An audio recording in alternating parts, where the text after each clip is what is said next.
Hello everyone, welcome to Bilaspur IAS academy. और इस वाले लेक्चर में हम लोग आपका डे 4, ठीक है, डे 3 में हमने कहाँ तक देखा था। डे 3 में हम लोग जब भारत का भूगोल पढ़ रहे थे तो उसको हमने आधा किया था, ठीक है, जो आपका टॉपिक चालू किया था भौतिक विभाजन।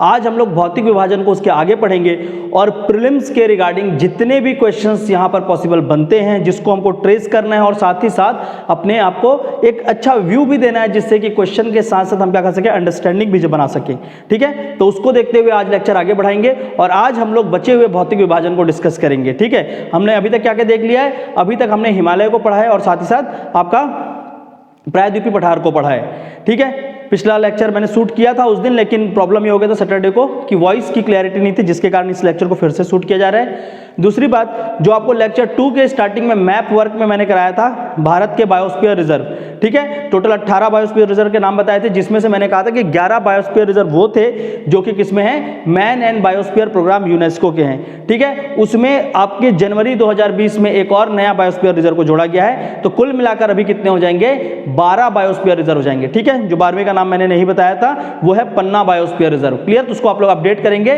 कि MAB प्रोग्राम के अंदर कितने हैं, अभी 12 बायोस्फीयर रिजर्व हैं। फिर से रिपीट कर रहा हूं कि MAB में 12 बायोस्फीयर रिजर्व हैं और जो 12वां बायोस्फीयर रिजर्व उसमें बना है वो क्या है, पन्ना बायोस्फीयर रिजर्व, ठीक है। उसको अपडेट करिए। चलिए, इसके बाद जो इसके लास्ट में मैंने आपको कुछ वो मैप एंट्री उस दिन लेक्चर में कहा था, लेकिन लेक्चर नहीं मिला आपको, इसलिए मैंने क्या किया था, मैप एंट्री आपको कहां पे दिए थे, आपको अलग से आपके ग्रुप पे दे दिया था कि इस मैप एंट्री को भी करना, ठीक है। जिसमें आपसे क्या पूछा गया था, नवीकरणीय ऊर्जा रिएक्टर्स जितने भी आपके क्या हैं, न्यूक्लियर रिएक्टर भारत के, उसको आपको करना था। और दूसरा, भारत के जितने भी इंपॉर्टेंट पोर्ट्स थे, the 13 major ports of India, Bharat के 13 प्रमुख बंदरगाहों को आपको मैप में बनाना था, ठीक है। तो उसको आप लोग करेंगे अपने मैप वर्क में। आज हम लोग यहां पर देखेंगे बचा हुआ खंड और बचे हुए में जो सबसे बड़ा, जो अभी हमारे पास जितने बड़े हुए प्राकृतिक विभाजन बचे हैं भारत के भौतिक विभाजन, उसमें जो सबसे बड़ा विभाजन अब बचा है वो क्या है, the great northern plain of India, उत्तर का महान मैदान,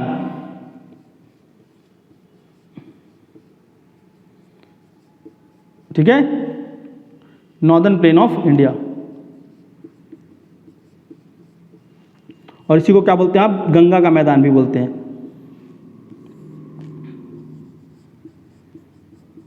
गंगा प्लेन भी इसको बोला जाता है, गंगा ब्रह्मपुत्रा प्लेन भी बोलते हैं, ठीक है, उत्तर का महान मैदान। आज हम लोग इसको पढ़ेंगे पहले और इसके साथ साथ हम क्या करेंगे, बाकी सारे खंडों को देखेंगे। सबसे पहले उत्तर के महान मैदान की जब हम लोग स्टडी स्टार्ट करते हैं तो इसके बारे में कुछ बेसिक इंफॉर्मेशन एकत्रित करते हैं, ठीक है। पहली बात, भारत की जितने भी प्राकृतिक विभाजन है उसमें सबसे ज्यादा विस्तार अगर देखेंगे तो आपका एक तो ऐसे देखेंगे साइज वाइज तो किसका होता है, प्रायद्वीपीय पठार का है। और अगर लेंथ वाइज देखेंगे तो सबसे लंबा कौन सा होगा, आपका उत्तर का महान मैदान, एक चीज। दूसरा, उत्तर के महान मैदान का निर्माण को पढ़ते हैं, फॉर्मेशन को, किसका फॉर्मेशन कैसे हुआ है, ठीक है। तो आप याद रखेंगे कि अगर इसका फॉर्मेशन क्रम को देखेंगे तो महान हिमालय, ठीक है, ट्रांस हिमालय, महान हिमालय और मध्य हिमालय, आपका trans Himalaya, greater Himalaya, middle Himalaya के बाद बना है, पर शिवालिक से पहले बना है आपका उत्तर का महान मैदान, ठीक है। और उत्तर के महान मैदान बनने की जो थ्योरी है उसको क्या बोलते हैं, 4 डीप थ्योरी। क्या बोलते हैं, 4 डीप। सारे के सारे लोग 4 डीप सिद्धांत, हिंदी मीडियम, क्लियर। क्या होता है 4 डीप सिद्धांत, देखो आपका क्या था, जब दो के दो प्लेट टकराए, ये कौन सा है, यूरोप का है और ये क्या है, भारतीय प्लेट, जब ये दोनों आपस में टकराए तो इसके कारण किसका निर्माण हुआ था, हिमालय का निर्माण हुआ था। और ये वाला जो खंड था हिमालय के नीचे वाला, ये कुछ इस तरह से बना हुआ था। ऊपर से नदियां जब बही, यहाँ से नदियां बही और वो क्या करी, यहाँ पर इस पर्वतों को काट कर अपना यहाँ पर क्या किया, जमाव किया, ठीक है। Rivers flowing from the mountains, ठीक है, eroded and deposited the sediments in this basin, ये जो बेसिन है इसी बेसिन को बोला गया 4 डीप। और इसका ये जब भरा तो इसी से क्या बना, आपका नॉर्दर्न प्लेन ऑफ इंडिया। तो नॉर्दर्न प्लेन ऑफ इंडिया की बनने की थ्योरी है उसको क्या बोलते हैं, 4 डीप थ्योरी, ठीक है। और ये किससे बना हुआ है, तो इसको देखेंगे तो रिवर सेडिमेंट, नदी के गादों से, रिवर सेडिमेंट, इसीलिए इसको क्या बोलते हैं, फ्लूवियल ओरिजिन भी बोला जाता है। फ्लूवियल मतलब नदी के इरोजन से बना है, फ्लूवियल ओरिजिन, ठीक है। और मुख्यतः इसमें क्या मिलेगी आपको, जलोढ़ मिट्टी मिलेगी, क्योंकि नदी नहीं काटा है तो मेनली यहां पर क्या है, mainly they composed of alluvium soil, mainly they composed of alluvium soil और एलुवियल सॉइल, एलुवियल या एलुवियम सॉइल से ही क्या बना हुआ है आपका नदर्न प्लेन ऑफ इंडिया। और एलुवियल सॉइल आपको क्या पता है कि सबसे ज्यादा क्या है, ये फर्टाइल मिट्टी है, ठीक है, ये सबसे ज्यादा क्या है, उपजाऊ मिट्टी, और इसकी उपज ज्यादा होने के कारण यहीं पर भारत में सबसे ज्यादा क्या होगा, यहां पे सबसे ज्यादा कृषि होगी। इसीलिए इस कृषि को देखते हुए भी इसको क्या बोलते हैं, भारत का अन्नगार, द ग्रेनरीज ऑफ इंडिया, ठीक है। एलुवियम सॉइल होने के कारण जो सबसे ज्यादा फर्टाइल है, सबसे ज्यादा उपजाऊ है, और इसके उपज के कारण यहां पर क्या होगा, कृषि बहुत अच्छे से होगी, और कृषि बहुत अच्छे होने के कारण यहां पर सबसे ज्यादा पैदावार मिलेगा, और उसी कारण इसको क्या बोलते हैं, ग्रेनरी ऑफ इंडिया या भारत का अन्नगार, ग्रेनरी ऑफ इंडिया और भारत का अन्नगार, ठीक है। ये प्रमुख जानकारी है इससे संबंधित, इनको प्लीज गलती से भी नहीं भूलना। ये छोटी छोटी चीजों को पूछते हैं एग्जाम में बार बार, और आपको ये चीजें बननी चाहिए। वो दे देंगे कि उत्तर के मैदान का निर्माण किससे हुआ है, और उसमें कुछ चट्टानों का नाम दे देंगे, तो चट्टान नहीं आएंगे, किससे बना हुआ है, नदी के गादों से बना हुआ है, द सेडिमेंट ऑफ आपका रिवर सेडिमेंट और रिवर डिपोजिशन। क्लियर, इसको याद रखना। चलिए इसके बाद हम लोग आगे बढ़ते हैं। उत्तर के मैदान को हम लोग दो तरीके से पढ़ेंगे, एक होगा इसका नॉर्थ साउथ डिवीजन, एक होगा उत्तर से दक्षिण विभाजन, ठीक है, और दूसरा हम लोग देखेंगे पश्चिम से पूर्व विभाजन। ये दो तरीके से हम लोग क्या पढ़ेंगे, उत्तर के महान मैदान को सिर्फ और सिर्फ पीएससी प्री के क्वेश्चन के नेचर पे पढ़ेंगे। मेंस के रिगार्डिंग अभी नहीं लेकर जाऊंगा आपको, नहीं तो यहाँ पर मैं बहुत डिटेल में लेकर चलता हूँ हमेशा, लेकिन प्री में जितना पूछेगा सिर्फ और सिर्फ उस चीज को ध्यान रखेंगे। और खासकर प्री के लिए ज्यादा इंपॉर्टेंट है आपका नॉर्थ साउथ डिवीजन, आपका ईस्ट वेस्ट भी है लेकिन उसको भी हम लोग देखेंगे, लेकिन ज्यादा इंपॉर्टेंट ये है जहां पर हम लोग क्या करते हैं, उत्तर के मैदान और गंगा नदी और उसके आसपास के जो क्षेत्र उसको किस तरह से विभाजित किया उसको देखेंगे पहले, ठीक है। तो देखो उत्तर से दक्षिण कुछ नदी इस तरह से प्रवाह होकर आएगी, कोई भी नदी होगी उत्तर से दक्षिण बहेगी, ठीक है, ऊपर के क्षेत्र से नीचे के क्षेत्र पे। तो ऊपर का जो क्षेत्र है उसको हम लोगों ने क्या किया है, इस गंगा को ऊपर से नीचे 4 भागों में विभाजित कर दिया है, पूरे के पूरे मैदानी क्षेत्र को, ठीक है। Entire ground plains are divided into the 4 subsection which include, number 1 सबसे ऊपर जो आएगा उसको बोलते हैं भब्बर रीजन, ठीक है, सबसे ऊपर आता है आपका भब्बर या भाभर रीजन। उसके नीचे आपको दिखेगा तराई, तराई के बाद इसके नीचे आएगा आपका बांगर,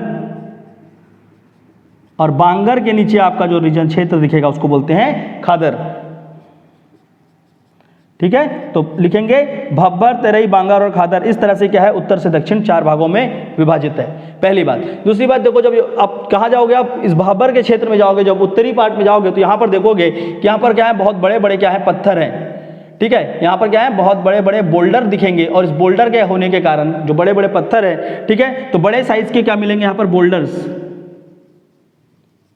और इस बोल्डर होने के कारण क्या होगा, नदी यहाँ पर जो आएगी वो नदी क्या होगी, नीचे की ओर चले जाएगी, और नदी आपको इस क्षेत्र में ऊपर दिखेगी ही नहीं, वो सारा का सारा नदी का जो पानी वो कहाँ दिखेगा, ग्राउंड वाटर में दिखेगा, ठीक है। तो मतलब क्या है, आपका जो नदी है, नदी क्या हो रही है, वो जमीन के निचली सतह में चले गई। River seep inside, river seep inside the ground, जमीनी क्षेत्र के नीचे जाती है कौन सी, आपकी नदी। और नदी नीचे जाने के कारण इन पूरे के पूरे क्षेत्रों में आपको क्या मिलेगा, यहाँ पर नदी दिख नहीं रही ऊपर, तो इस क्षेत्र में जाओगे, खासकर पंजाब का वाला क्षेत्र, तो वहाँ पर ऊपर में नदी कम दिख रही है, लेकिन नीचे के जो पंजाब और उत्तर प्रदेश का, हरियाणा पंजाब उधर का बॉर्डर दिखेगा, वहाँ पर क्या होगा, पानी नीचे की ओर चले गई है। और उस जगह पर आप देखोगे तो खासकर वहाँ पर किससे इरीगेशन होता है, वहाँ पर ग्राउंड वाटर इरीगेशन होता है। सतही जल से हम क्या करते हैं, नहीं, आपका ग्राउंड के जो जल है, ठीक है, भूजल, तो भूजल से वहां पर क्या करते हैं, उसको निकाल कर उससे कृषि की जाती है, ठीक है। तो river seep inside in the ground, और यहां पर क्या हो रहा है, आपका बोल्डर देखने को मिलते हैं, पहली चीज, ठीक है। दूसरा, इसके बाद जब यही क्षेत्र आगे बढ़ेगा तो उसके बाद का क्षेत्र अगर देखेंगे तो वहां पर क्या है, वनस्पतियों ज्यादा होने के कारण, बहुत सारा वहां पर डेंसिटी ऑफ फॉरेस्ट और वहां पर मिट्टी अच्छे होने के कारण इसी क्षेत्र में, ये वाले क्षेत्र में पूरा क्या किसका विस्तार होता है, यहाँ पर आपका क्या है, क्योंकि इस क्षेत्र में क्या नहीं है, ड्रेनेज अच्छा नहीं है, वहां पर पानी का प्रवाह अच्छे से नहीं होता, पानी वहां पर क्या होती है, जमा हो जाती है, ठीक है। तो यहाँ पर क्या होगा, बैड ड्रेनेज और वाटर लॉगिंग कंडीशन, ठीक है, पानी का प्रवाह अच्छे से नहीं है, जिसके कारण वहां पर पानी का क्या होता है, जमा होता है, वाटर लॉगिंग, वाटर लॉगिंग, पानी का जमावट। और इसी पानी के जमावट होने के कारण ये पूरा का पूरा क्षेत्र क्या बन जाता है, एक दलदली क्षेत्र बन जाता है, ठीक है। जहां पर पानी जमा होगा वहां पर क्या होगा, दलदल सा बन जाएगा। इस वाटर लॉगिंग होने के कारण इस जगह में क्या हो जाता है, this area become the Marsh and swamp, दलदल, ठीक है, मार्श बोलते हैं दलदल को, मार्शी एंड स्वैम्पी लैंड पे कन्वर्ट हो जाता है, ठीक है। और इसी दलदल होने के कारण फिर से नदी को अगर देखोगे तो यहाँ पर देखो, ये तो क्षेत्र की बात हुई, तो ये नदी फिर से वापस क्या होती है, वापस सतह में आ जाती है नीचे से, ठीक है। तो river comes back in the ground, जो नदी है वापस बैक टू ग्राउंड और द प्लेन, वापस वो नदी क्या होती है, अपने सतह पे आकर बहने लगती है। और इस क्षेत्र में देखेंगे क्योंकि यहाँ पर पानी का बहुत जमावट है, वहाँ पर नदी वापस ग्राउंड में आ जाती है, तो इस क्षेत्र में बहुत ज़्यादा आपको क्या मिलेगा, यहाँ पर वनस्पति की विस्तार होगी, यहाँ पर क्या होगा, डेंस फॉरेस्ट देखने को मिलेगा। और फॉरेस्ट के साथ साथ इसी क्षेत्र में देखोगे तो यहाँ पर क्या हो रहा है आपको, एक तो यहाँ पर फॉरेस्ट मिल रहा है और फॉरेस्ट के साथ साथ यहाँ पर बायोडाइवर्सिटी भी ज़्यादा होगी, ठीक है। तो बायोडाइवर्सिटी ऑफ फॉरेस्ट यहाँ ज़्यादा होगा, आपका वाटर लगिंग कंडीशन बनेगा और क्या होगा। पर एक यहाँ पर समस्या ये है क्योंकि यहाँ पर पूरा क्या हो, जमाव हो जा रहा है, और जमाव होने के बाद अगर पानी कहीं एक जगह में जमा हो और उसमें बहुत दिन तक सूर्य की किरण पड़ेगी तो वो क्या होगा, इवोपरेट होगा, ठीक है, उसका वाष्पीकरण होगा, जिसके कारण वो क्या होगी, पूरी की पूरी जो नमक जो मिट्टी है, मिट्टी नमकीन हो जाएगी। तो यहाँ पर सबसे ज़्यादा प्रॉब्लम किसकी होती है, सैलिनिटी की प्रॉब्लम होती है। इस एरिया में जो सॉइल है वो क्या बन जाएगा, सलाइन सॉइल बन जाएगा, और सैलिनिटी की प्रॉब्लम होने के कारण क्या होगा, कृषि के लिए आपका क्या नहीं हो सकता, इस्तेमाल नहीं हो सकता। पर भारत में अगर हम लोग उत्तर प्रदेश और इस तरह की क्षेत्रों की बात करें, शिवालिक के नीचे की जहां पर तराई क्षेत्र मिलता है, शिवालिक के फुटहिल में मिलता है, ठीक है, ये कहां मिलता है, शिवालिक के निचले भाग में।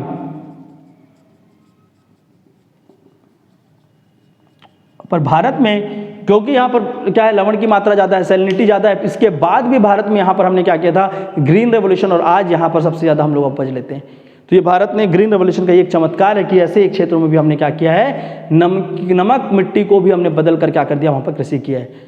और नमक को कम किया जाता है मिट्टी में, लिख लेंगे अलग से नोट करके, नमक को मिट्टी में कम करने के लिए हम क्या इस्तेमाल करते हैं, जिप्सम का। Gypsum is added in the soil to remove the salinity, इसको अलग से लिख के रखेंगे, ठीक है। तो तराई, और तराई क्षेत्र की खासियत क्या है आपको समझ आया, इन वर्ड्स को आप लोग ध्यान रखेंगे। इसके बाद देखेंगे तो अगला आता है बांगर, और इसके बाद आता है खद्दर। इसको मैं एक दूसरे तरीके से भी समझाऊंगा, ठीक है। तो बांगर को हम क्या बोलते हैं, पुरानी जलोढ़ मिट्टी, ओल्ड एलुवियम, ठीक है। और इस पुरानी जलोढ़ मिट्टी जो ओल्ड एलुवियम है, इसी में आपको और भी क्या चीज़ देखने को मिलेगा, इस क्षेत्रों में आपको क्या होगा, पूरी मिट्टी एक बिल्कुल बारीक नहीं होगी, क्योंकि मिट्टी क्या है, ये पुरानी है, पहले वहाँ पर मिट्टी बनी, वो छिटक कर पीछे चले गई। अब बहुत दिन तक मिट्टी क्या होगी, आपस में दूर रहेगी, तो क्या होगा, जुड़ कर एक छोटे छोटे कण बना लेगी। और इसी क्षेत्र में आपको क्या देखने को मिलेगा, ज़्यादा कंकड़ देखने को मिलेगा, जो कि क्या है, तो आपके यहाँ पर बांगर के क्षेत्रों में हमको क्या मिलता है, कंकड़। और कंकड़ को हम क्या बोलते हैं, ये कंकड़ किससे बनता है, कैल्शियम कार्बोनेट,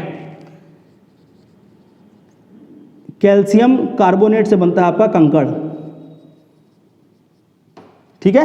तो कैल्शियम कार्बोनेट से मिलेगा आपको कंकड़। इसी के साथ साथ देखेंगे तो ये आपका फर्टाइल होगा, ये उपजाऊ होगा, पर ये क्या होगा, लेस फर्टाइल होगा, बहुत ज़्यादा उपजाऊ नहीं होगा, ठीक है। और नदी से ये थोड़े से दूर पे मिलेगा।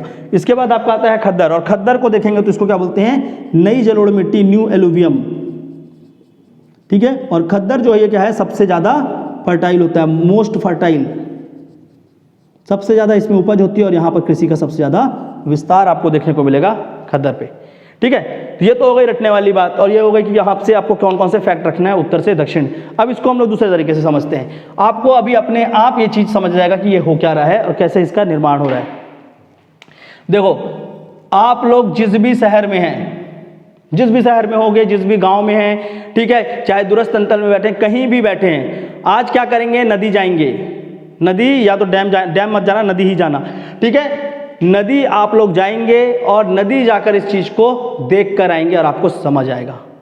जिसके साथ जाएंगे उसको नहीं देखना, उसको बाद में देख लेना, पहले नदी को देख लेना, नदी को देख के समझ लेना कि आज ज्योग्राफी में क्या पढ़ा, और शाम को उसके बाद फिर जिसके साथ जाओगे उसके साथ अपना शाम को अच्छे से इन्वेस्ट करना, रंगीन बनाना, जैसा भी करना है जिसके साथ, ठीक है। लेकिन पहले नदी को देखना।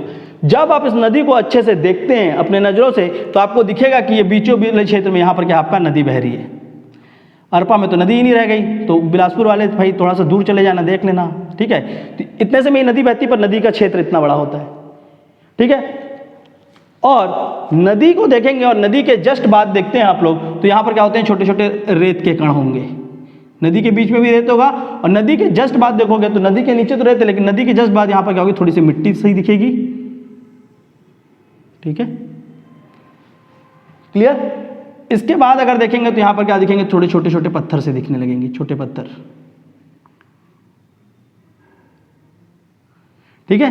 पर इसके बाद के क्षेत्र में आप देखोगे छोटे पत्थर के बाद उस जगह में पूरा का पूरा क्या होगा, कचड़ा सा होगा, क्योंकि म्यूनसिपैलिटी पूरे भारत में हर जगह, और म्यूनसिपैलिटी वाले क्या करते हैं, नदी में ले जाकर अपना कचरे को गिरा देते हैं। तो इस क्षेत्र में देखोगे इसके बाद तो यहाँ पर क्या होगा, पूरा कचड़ों का जमाव होगा, और इस जगह में क्या होगा, पूरा क्षेत्र को देखोगे तो अजीब सा दिखेगा, दलदल सा दिखेगा, देखना जाकर ऐसे ही दिखता है, ठीक है। पर उसके बाद जैसे आप देखोगे तो यहाँ पर क्या होंगे, बड़े बड़े पत्थर लगे होंगे, ठीक है।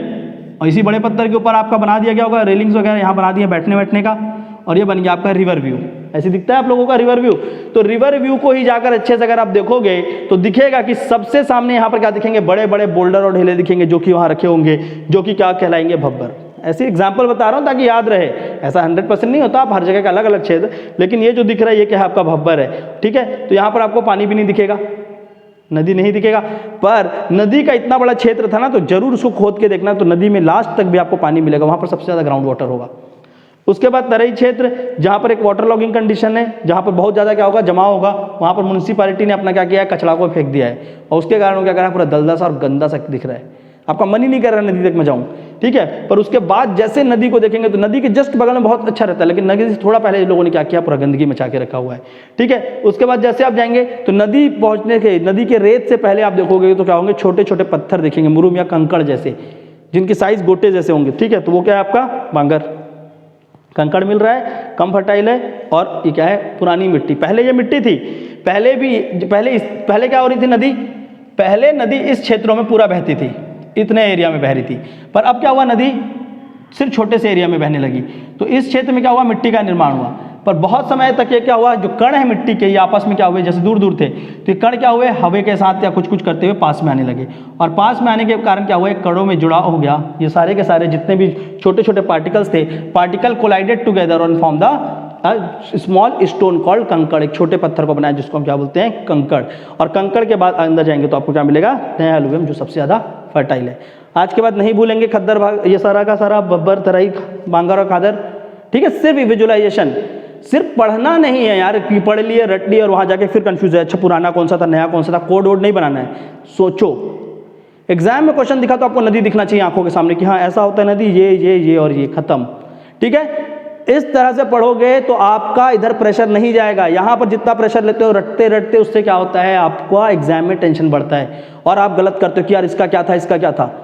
बिल्कुल मक्खन की तरह पढ़ो, बिल्कुल एकदम इजी जाना चाहिए आपके दिमाग में, और जितना इजी जाएगा उतना अच्छा आप एग्जाम में परफॉर्मेंस दोगे, ठीक है। तो ये क्या था, उत्तर से दक्षिण विभाजन, उत्तर के मैदान का। अब हम लोग देखते हैं वेस्ट टू ईस्ट, ठीक है, पश्चिम से पूर्व विभाजन। इसको भी ध्यान रखना, क्वेश्चन यहाँ से भी पूछा जाता है, ऐसा नहीं कि इसको नहीं, क्योंकि आपको सिर्फ इतना ही पढ़ा दिया जाता है और इसके बाद की जो गंगा की मैदान है वो आप खुद पढ़ते हैं, लेकिन मैं आपको इसको ऐसे नहीं जाने दूंगा क्योंकि इससे भी क्वेश्चन आपका उठता है, ठीक है। तो इसको देखेंगे अगर हम लोग कहाँ से कहाँ, पश्चिम से पूर्व, वेस्ट टू ईस्ट, अगर हम लोग गंगा के मैदान का विभाजन देखें तो सबसे पश्चिम में जो क्षेत्र है इसको बोला जाता है ट्रांस गंगा, गंगा का उत्तर, आपका गंगा से पूर्व गंगा, ठीक है, गंगा से पहले, तो इसको बोलते हैं trans Ganga plain, trans Ganga plain, trans Ganga मैदान, ठीक है।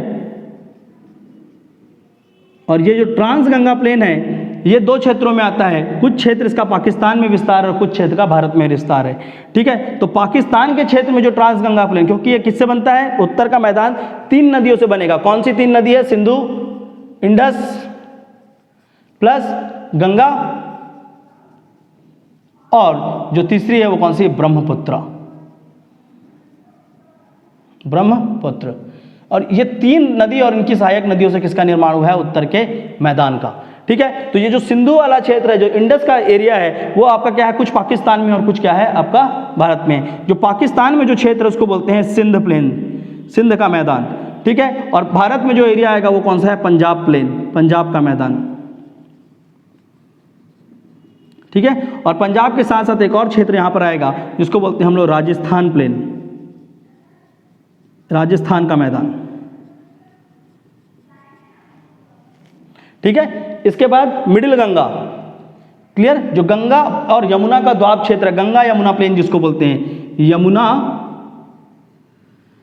गंगा, ठीक है। यमुना नदी से लेकर ये कहां तक जाएगा, तिस्ता नदी तक, यमुना से तीस्ता नदी तक इस क्षेत्र है। और गंगा यमुना का प्लेन को देखेंगे तो ये भी क्या है, 3 भागों में इसको भी हम क्या करते हैं, विभाजित करते हैं। और वो 3 भाग कौन कौन सा होगा, एक को बोलते हैं उत्तरी गंगा अपर गंगा प्लेन, उत्तरी गंगा अपर गंगा प्लेन, इसके बाद आएगा मध्य गंगा का मैदान, ठीक है, सेंट्रल गंगा प्लेन और the middle Ganga plain, central और मिडिल गंगा प्लेन, और जो तीसरा गंगा का मैदान आएगा उसको बोलते हैं क्या, लोअर गंगा प्लेन, ठीक है। उत्तर क्या होगा आपका, उत्तर मध्य और निचला क्षेत्र जो है उसको बोलेंगे लोअर गंगा प्लेन। क्लियर है। इसके बाद जो चौथा क्षेत्र उधर आगे देखेंगे वो कौन सा है, ब्रह्मपुत्र का मैदान, इसी को बोलते हैं असम का मैदान, असम या ब्रह्मपुत्र का मैदान। तीस्ता नदी जो है वहां से उसके आगे जाएंगे, वहां से लेकर आपका ब्रह्मपुत्र तक, ठीक है। ये कहां से कहां तक इसका विस्तार है, इसका विस्तार है साडिया से धुबरी तक, सादिया टू धुबरी, ठीक है। तो ये है गंगा का, और क्या बोलते हैं, ये पूरा का पूरा जो मैदान है उत्तर का मैदान, उसका विभाजन है, ठीक है। पहले इस विभाजन को अच्छे से समझिए, क्योंकि यहां से क्वेश्चन डायरेक्ट पूछेगा कि किस क्षेत्र में कौन सा वाला पार्ट आता है, ठीक है। सबसे पहले हम लोग चलते हैं सिंध प्लेन की बात करते हैं। देखो सिंधु और उसकी 5 सहायक नदी, ठीक है, इंडस और उसकी 5 सहायक नदी, और उन 5 सहायक नदियों को क्या बोला जाता है, पंचनाद। सिंधु नहीं आता है पंचनाद में, ठीक है। तो ये दोनों का क्षेत्र किस में आएगा, पंचनाद में आएगा। पर ये याद रखना, सिंधु नदी आपका किसका, पंचनाद का पार्ट नहीं है। सिंधु की जो क्या है 5 सहायक नदी, 5 ट्रिब्यूटरी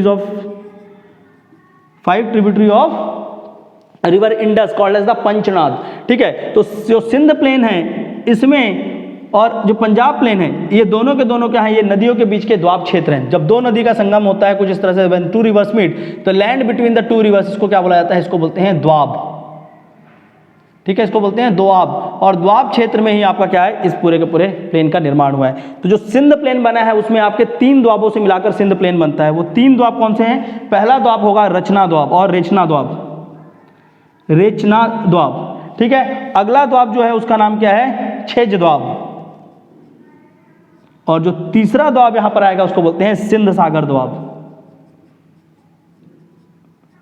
ठीक है। देखो नदियों के नाम से ही है। सिंधु की सहायक नदी का नाम क्या है, चेनाब, राबी, सतलज, ठीक है, ब्यास। तो देखो रेचना, रेचना क्या है, रेचना से रा हो गया आपका राबी, ठीक है, सॉरी रेचना, और रेचना में क्या होगा, राबी और चेनाब, इससे मिलाकर क्या बनेगा, रेचना। आपको छेज में क्या होगा, चेनाब और झेलम, चेनाब और झेलम से बना छेज द्वाब। सिंध सागर द्वाब, सिंध सागर द्वाब में कौन कौन सा आएगा, सिंधु और चेनाब। पढ़ाऊंगा इसको मैं अलग से फिर से नदी में भी, पर फिर भी आप लोग याद रखेंगे। तो रेचना, छेज और सिंध सागर। इसी तरह अगर हम लोग पंजाब प्लेन को देखेंगे तो यहाँ पर क्या होते हैं, 2 द्वाब का क्षेत्र होता है, उसको पंजाब बोलते हैं। एक है बारी द्वाब और एक है बिस्त द्वाब, बारी और बिस्त।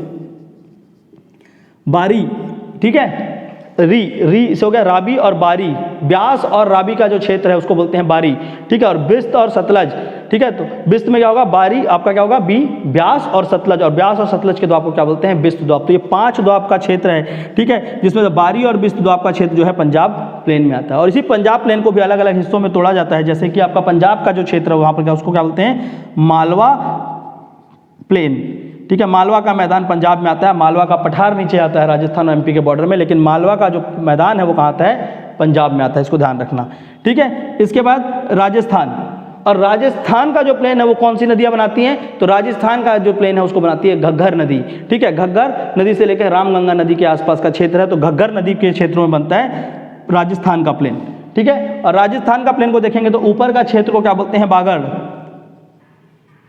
यहाँ पर क्या क्या है, बागड़। बागड़ के साथ साथ एक और क्षेत्र राजस्थान प्लेन में नीचे वाला दिखेगा, जिसको हमको क्या बोलते हैं, मरुस्थली, जो डेजर्ट एरिया है, थार डेजर्ट वाला मरुस्थली, ठीक है। और जो सबसे आपका क्या होगा, इस तरफ का क्षेत्र है जहां पर आप देखेंगे क्या बोलते हैं उसको, रोही खंड, ठीक है, रोही ट्रैक। क्लियर। अगर हम लोग मैप बनाएं कुछ इस तरह से, ठीक है, तो ये वाला मरुस्थली का एरिया है, ये वाला बागड़ का एरिया, और ये जो यहाँ पर अरावली पर्वत, और अरावली पर्वत के पहले का ये वाला जो क्षेत्र है इसको बोलते हैं रोही ट्रैक, ठीक है। और ये जो रोही ट्रैक है लिख लेंगे अलग से। रोही ट्रैक क्या है, उपजाऊ है, लेकिन वहां पर क्या है, कृषि नहीं है। इसीलिए अगर यहाँ पर पानी जाएगा तो यहाँ क्या होगा, कृषि बिल्कुल हो सकती है। और इसीलिए इसी क्षेत्र में अरावली के यही वाला जो क्षेत्र है राजस्थान का, यहाँ पर हमने क्या बनाया, यहाँ पर बनाया, थोड़ा सा ऊपर है क्षेत्र, ठीक है, पर इस वाले क्षेत्र में हमने कौन सा नहर बनाया है, इंदिरा गांधी नहर। लिख लो, इसी रोही ट्रैक के ऊपर इंदिरा गांधी नहर बनाया गया है, जिससे Indira Gandhi canal is build on this Rohi track to provide irrigation water and also the drinking water. पीने का पानी और कृषि के लिए पानी कहाँ से पहुंचाया गया है, आपके इसी रोही ट्रैक से पहुंचाया गया है।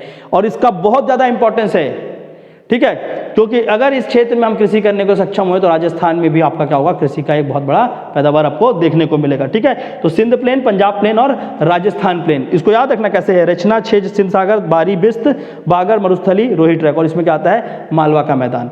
चलिए अब चलते हैं हम लोग मध्य गंगा, और मध्य गंगा को समझते हैं, गंगा यमुना द्वाब को समझते हैं और उसके क्षेत्रों को समझते हैं। तो देखो, गंगा, उसकी सहायक नदी यमुना और उसकी सहायक नदियों के क्षेत्र को हम लोग क्या बोलेंगे, गंगा यमुना का द्वाब। ठीक है, अगर गंगा यमुना द्वाब क्षेत्र में देखेंगे तो सबसे पहले उत्तर गंगा, ठीक है, जो अपर गंगा प्लेन है, अपर गंगा प्लेन यमुना और गंगा के बीच का जो द्वाब वाली क्षेत्र है, वहां पर आएगा आपका रोहिलखंड।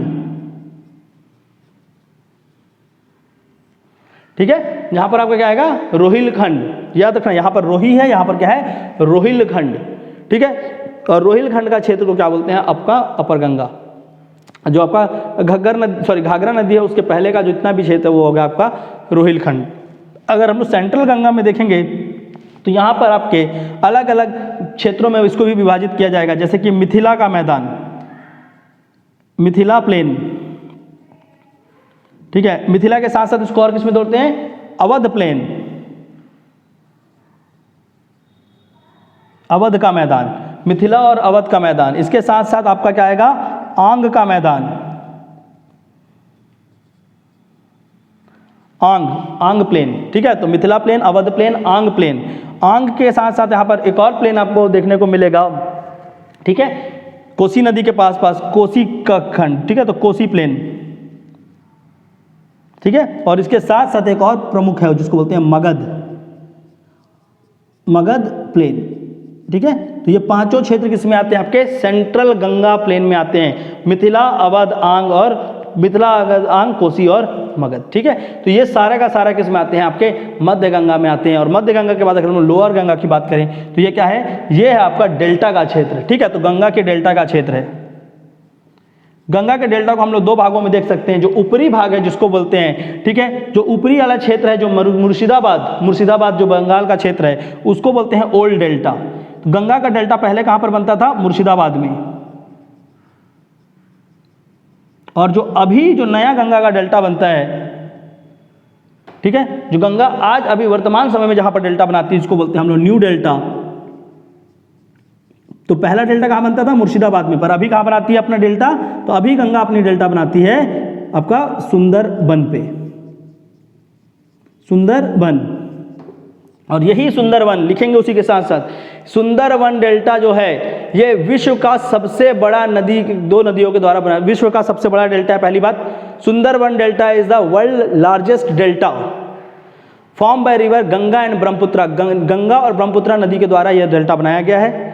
सुंदरबन में आपको विशेष प्रकार की वृक्ष मिलती है जिसको हम सुंदरी ट्री बोलते हैं। In here the most famous Sundari tree is found which is a mangrove tree, जो कि एक मैंग्रोव प्रजाति है। ठीक है, क्या होता है मैंग्रोव भी हम लोग बाद में देखेंगे।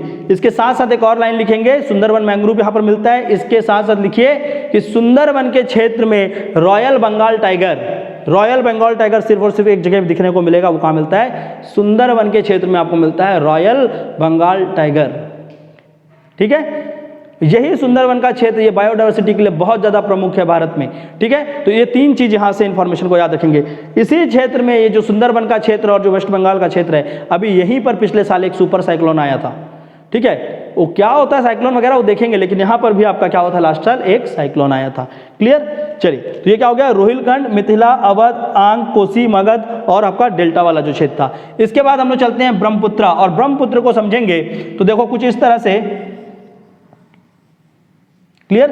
तो यहाँ कहीं से ब्रह्मपुत्र एंटर करती है और इस तरह से बांग्लादेश में एंटर करती है, ठीक है। तो बांग्लादेश में एंटर करेगी और यहाँ से तो साडिया से धुबरी, ये साडिया से धुबरी का जो उसका क्षेत्र है इसी को बोलते हैं हम लोग क्या, असम क्षेत्र। और यही आपका क्या है भारत में अगर देखेंगे तो ये नेशनल वाटरवे 2 राष्ट्रीय जलमार्ग 2 भी यहीं पर आता है, असम से ब्रह्मपुत्र, ये जो साडिया से धुबरी दिख रहा है आपको, ठीक है, यही जो क्षेत्र है इसी को बोलते हैं राष्ट्रीय जलमार्ग 2। पहली बात, इस प्लेन में क्या क्या है आपका, पहला राष्ट्रीय जलमार्ग 2 साडिया से धुबरी ब्रह्मपुत्र नदी के ऊपर। दूसरा, यहाँ पर ब्रह्मपुत्र और उसकी बहुत सारी सहायक नदियां बहती हैं और खासकर ब्रह्मपुत्र इस साल एग्जाम के लिए इंपॉर्टेंट होता है क्योंकि कोरोना काल में ब्रह्मपुत्र में क्या आया, बाढ़ आया और इस बाढ़ में बहुत ज़्यादा क्षति पहुंचाई खासकर वहाँ पर रहने वाले वन्य जीवों को, ठीक है। तो Brahmaputra river faces the flood in this corona virus time and because of which various वहाँ पर क्या हुआ, बहुत सारी बायोडाइवर्सिटी लॉस हुई। और ब्रह्मपुत्र रिवर में ऐसा नहीं है कि पहली बार वहां पर बाढ़ आ रहा है, ब्रह्मपुत्र का क्या है नेचर है कि वहां पर हर साल क्या होगा, फ्लड आएगा ही आएगा। और वो फ्लड के कारण वहां पर कारण क्या है फ्लड का, तो ब्रह्मपुत्र में फ्लड का मेन कारण क्या बोलते हैं, river shifting, river channel shifting. नदी अपना जो क्या है जिस जगह में प्रवाह होती है उसको बदलते रहती है, ठीक है। तो रिवर चैनल शिफ्टिंग सबसे इंपॉर्टेंट चीज है जिसके कारण क्या होता है, ब्रह्मपुत्र में बाढ़ आती है। दूसरा, ठीक है, ब्रह्मपुत्र का जो क्षेत्र है, जो एरिया है वो बहुत ज़्यादा चौड़ा है, ठीक है। भारत में सबसे ज़्यादा चौड़ाई में बहने वाली नदी क्या है, यही है। लंबी नदी आपकी क्या है, गंगा, पर चौड़ाई जो क्षेत्र की बात करेंगे तो ब्रह्मपुत्र है, ठीक है। तो और चौड़ाई होने के कारण क्या होता है, उसमें जल ग्रहण बहुत ज़्यादा क्षमता है, ठीक है। तो वाटर होल्डिंग कैपेसिटी बहुत होना चाहिए। दूसरी बात, जो असम का क्षेत्र है, असम का क्षेत्र क्या है, एक कटोरे के समान है और यहाँ पर क्या होती है, गंगा ब्रह्मपुत्र की सारी जितनी भी सहायक नदी होती है वो सारी की सारी क्या होती है, असम में आकर ड्रेन करती है। इसलिए इस साल के एग्जाम के लिए आप क्या पढ़ोगे, ब्रह्मपुत्र की सहायक नदियों को अच्छे से रट कर जाना, एग्जाम में पूछा जा सकता है। ब्रह्मपुत्र की सहायक नदी में क्या कौन कौन सी हैं, इधर से चालू करिए। सबसे पहले मानस, सुभानसिरी, ठीक है, उसके बाद लोहित, कपिली, ठीक है। तो ये सारा का सारा कराऊंगा कल आपको अफवाह तंत्र में, पर आपको इनकी सहायक नदियों को भी याद रखना है। ब्रह्मपुत्र बहुत फेमस आपका इंपॉर्टेंट होता है क्योंकि इसी में, और ब्रह्मपुत्र में मैंने आपको एक और चीज बताया था कि असम में इसी ब्रह्मपुत्र में आपका क्या बना है, माजुली द्वीप, नदी द्वीप यहाँ पर काफी सारे हैं और सबसे प्रसिद्ध जो है वो है माजुली का द्वीप, ठीक है। इसको ध्यान रखेंगे, ये ब्रह्मपुत्र का मैदान, और यही ब्रह्मपुत्र बाद में आकर गंगा से मिलती है और ये क्या बनाते हैं, सुंदरबन डेल्टा, ठीक है। तो ये पूरा का पूरा क्षेत्र सीधा सीधा पाकिस्तान के सिंध से लेकर वहां असम क्षेत्र तक पूरा, इसको क्या बोलते हैं, उत्तर का महान मैदान। और ये उत्तर के महान मैदान के आपके क्या थे, खंड थे। इसको इस तरह से याद रखना, क्वेश्चन कैसे पूछा जाएगा उसको ट्रेस करते हैं, ठीक है। वो क्वेश्चन में देगा आपको कि मिथिला प्लेन, मिथिला का मैदान उत्तर के मैदान के किस हिस्से में आता है, ट्रांसगंगा प्लेन में आता है, गंगा यमुना द्वाब में आता है, असम ब्रह्मपुत्र के मैदान में आता है, या इनमें से किसी में नहीं आता। तो आप क्या बोलोगे, गंगा यमुना के द्वाब में आता है। एक और क्वेश्चन पूछेगा इसी में से, कोसी का मैदान ये किस में आता है, उत्तर गंगा के मैदान में आता है, मध्य में आता है कि लोअर में आता है। तो इस तरह के क्वेश्चन को पकड़ना है और इस तरह के क्वेश्चन को जब आप पकड़ोगे तो क्या होगा, आंसर बनेगा। कुछ कुछ विशेषताएं हैं, जैसे कि ये क्या होगा, पंजाब का प्लेन, तो पंजाब के प्लेन में इस क्षेत्रों में आपको क्या मिलती है, ये इसको बोलते हैं, उस क्षेत्र को, जगह चीजों को बोलते हैं छोस, CHOS, छोस, ठीक है। तो ये छोस क्या है, छोटी छोटी, देखो कभी कभी क्या होता है इस क्षेत्र में, क्या मैंने बताया, पानी नीचे चली जाती थी, तो ऊपर के क्षेत्र में नदी ऐसे दिख नहीं रही है, पर कुछ मौसम ऐसा होता है जैसे बारिश का मौसम होगा तो छोटी छोटी नदियां देखने को मिलेंगी, इसको बोलते हैं सीजनल स्ट्रीम्स। नदी नहीं होगी, वो छोटी छोटी धाराओं जैसे बहेगी, जैसे नाले बहते हैं ना उससे थोड़े से बड़े, उसको बोलते हैं सीजनल स्ट्रीम। और सीजनल स्ट्रीम को पंजाब में क्या बोला जाता है, छोस, सीजनल स्ट्रीम, ठीक है। और जो पंजाब के क्षेत्र में आपको क्या मिलता है, क्या मिलते हैं, एलुवियम सॉइल वाला जो क्षेत्र है, जहां पर पंजाब के क्षेत्र में जहां जलोढ़ मिट्टी मिलेगी, खादर और बांगर, तो खादर क्षेत्र जो पंजाब में है उसको क्या बोलते हैं, बेट, क्या बोलते हैं, बेट, ठीक है। राजस्थान में यहां पर क्या मिलेगा आपको, खासकर अगर देखेंगे मरुस्थली वाला क्षेत्र है तो उस क्षेत्र में आपको मिलता है खारे पानी के झील, सॉल्ट वाटर लेक, उसको बोलते हैं प्लाया लेक। राजस्थान में आपको क्या मिलते हैं, खारे पानी के झील, जिनको बोला जाता है प्लाया लेक, राजस्थान और नीचे गुजरात के पास में, ठीक है। और ये प्लाया लेक में जो प्रसिद्ध है उसमें से कौन कौन सा होगा आपका, डिडवाना, सांबर झील, सांबर लेक, डिडवाना, ठीक है। तो इनको भी आप क्या करोगे, मार्क करोगे अपने मैप में। क्लियर। क्लास में भी बहुत सारी चीज़ें ऐसी जो मैप में आपको मार्क करते रहना है, ठीक है, और साथ ही साथ जो होमवर्क देता हूँ वो तो अलग है। क्लियर। तो ये था यहाँ पर कुछ प्रसिद्ध चीज़ें। इसी तरह जो आपका तराई क्षेत्र बन रहा था, उस तराई क्षेत्र में आपको क्या मिलती है, जो मिट्टी है उसी के ऊपर क्या होता है, जमाव होता है, जिसके कारण वो मिट्टी क्या हो जाती है, नमकीन हो जाती है। और वैसी ही नमकीन मिट्टी जो बन जाती है, जो कि तराई क्षेत्र में पाई जाती है, उसी को क्या बोलते हैं, रे, ऊसर और कलर। ठीक है। तो आपका सलाइन अल्कलाइन सॉइल, ठीक है, आपका सलाइन अल्कलाइन, ये टेस्ट में शायद तक इसका आंसर एलुवियम दिया है, उसको आप लोग क्या करेंगे, सलाइन अल्कलाइन कर लेंगे। ठीक है, सलाइन अल्कलाइन। वो क्वेश्चन को मैंने सेट नहीं किया था, और एक्चुअल में ऑप्शन मैंने दिया था वो, लेकिन किसी ने उसमें सेट तो मैंने ही किया था, उसमें ऑप्शन मैंने ये दिया था, लेकिन उसमें शायद हाँ ऑप्शन गलत दिया हुआ है। ठीक है। तो आपका क्या है, जो नमकीन और खारी मिट्टी वहां पर बनती है, उसी को हम लोग क्या बोलते हैं, रे उसर। ठीक है, रे, ऊसर और कलर। तो ये कुछ प्रसिद्ध यहाँ से फेमस जानकारी थी जो इंपॉर्टेंट है, इसको याद रखना। तराई क्षेत्र का निर्माण दो जगह पे होगा, एक आपका उत्तर प्रदेश और शिवालिक के इधर पर, और दूसरा जो तराई क्षेत्र बनेगा वो कहाँ पर मिलेगा आपको, बंगाल के ऊपर, जिसको बोलते हैं द्वार। ठीक है। तो बंगाल के ऊपर के क्षेत्र को क्या बोलते हैं, द्वार, और इस तरफ हम लोग क्या बोलते हैं, तराई को तराई ही बोलते हैं। ठीक है। तो ये याद रखेंगे। ये क्या है, उत्तर का महान मैदान, और उत्तर के महान मैदान को कुछ इस तरह से पढ़ना, जितना इन्फॉर्मेशन दिया है उतने इन्फॉर्मेशन को प्रोसेस करें, और उसी इन्फॉर्मेशन से आपका क्या होगा, सारे क्वेश्चन आप इसमें से बना जाएंगे। ठीक है। बुक को रीड करते रहना, साथ ही साथ कोई भी बुक आप पढ़ते हैं थोड़ा थोड़ा देखते हुए चलेंगे, एक दो इन्फॉर्मेशन आपको और मिलेगा, हो सकता है अगर आप चाहते हैं तो उस इन्फॉर्मेशन को प्रोसेस करें, नहीं तो इतने इन्फॉर्मेशन को बिल्कुल नहीं भूलना। ठीक है। तो ये तो हो गया आपका तीसरा जो बड़ा सेक्शन था, जिसको बोलते हैं उत्तर का महान मैदान। अब चलते हैं जो छोटे छोटे कुछ खंड बचे हैं, जिनको भी अपने विभाजन में जोड़ा गया है। खासकर हम लोग देखेंगे भारत के जो क्या है, थार डेजर्ट को पहले देख लेते हैं, जो छोटा सा है, उसके बाद हम लोग कहीं और चलते हैं। ठीक है। तो थार का मरुस्थली, थार का मरुस्थली, क्लियर। डेजर्ट जो बनने के लिए दो तीन कॉन्सेप्ट हैं, ठीक है, पर वो मेरे को नहीं लगता कि सीजीपीएससी पूछेगा कि ऑफशोर विंड क्या होता है, ऑनशोर विंड क्या होता है, ये सारा चीज में नहीं जाएगा सीजीपीएससी। ठीक है। पर फिर भी मैं आपको थोड़ा सा बता देता हूं, ये थार का जो मरुस्थली है, पहली बात उसको भारत में देखो,